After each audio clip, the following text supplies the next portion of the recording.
Career গড়ার শুরুর সময়টা প্রত্যেক মানুষের ক্ষেত্রেই থাকে বিশেষ গুরুত্বপূর্ণ। পাকিস্তানি আম্পায়ার আলিমদারের ক্ষেত্রেও ছিল তেমনই। 2003 সালে দক্ষিণ আফ্রিকায় অনুষ্ঠিত বিশ্বকাপে প্রথমবারের মতো আইসিসির আম্পায়ারিং প্যানেলে জায়গা করে নিয়েছিলেন আলিমদার। সেই বিশ্বকাপ চলাকালেই মারা যায় তার কন্যা সন্তান। সেই মৃত্যুর খবর তাকে দেয়নি তার পরিবার, কারণ এই সংবাদ শুনলে সবকিছু ছেড়ে দেশে চলে আসবেন। তাই এতদিন পরে সেই স্মৃতিচারণ করলেন পাকিস্তানি আম্পায়ার। একটি অনুষ্ঠানে সেই কথা টেনে আনেন পাকিস্তানি আম্পায়ার। তিনি বলেন, আমার ক্যারিয়ারের একেবারে শুরুর দিকের কথা, সবে আইসিসির প্যানেলে সুযোগ পেয়েছিলাম, তাই সেই বিশ্বকাপ আমার কাছে খুবই গুরুত্বপূর্ণ ছিল। সেই সময় আমার 6 মাসের কন্যা মারা যায়। পরিবার জানতো আমি খবর পেলে বাড়ি চলে যাব, তাই আমাকে খবর দেওয়া হয়নি। যদিও সেই বিশ্বকাপ চলাকালেই সেই খবর পেয়ে যান। তিনি বলেন, প্রায় 1 মাস আমি সেই খবর পাইনি।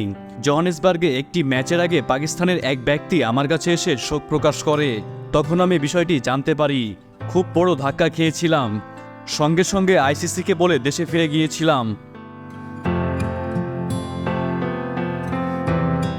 পাকিস্তানের কোনো সংবাদ মাধ্যম আলিমের কন্যার মৃত্যুর খবর ছাপায়নি।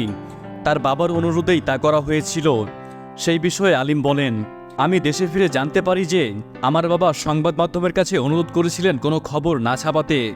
তবে নিজের ক্যারিয়ারের শুরুর সময় এত বড় ত্যাগ মেনে নিতে হয়েছে পাকিস্তানি আম্পায়ারকে।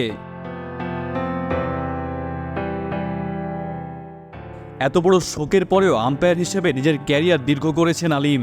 প্রায় 25 বছর করিয়েছেন আম্পায়ারিং। সেখানে 145টি টেস্ট, 231টি ওয়ানডে ও 72টি টি20 ম্যাচের দায়িত্ব সামলেছেন। এত বর্ণাঢ্য ক্যারিয়ার ছেড়ে গত বছরে পরিবারকে সময় দিচ্ছেন আলিমদার।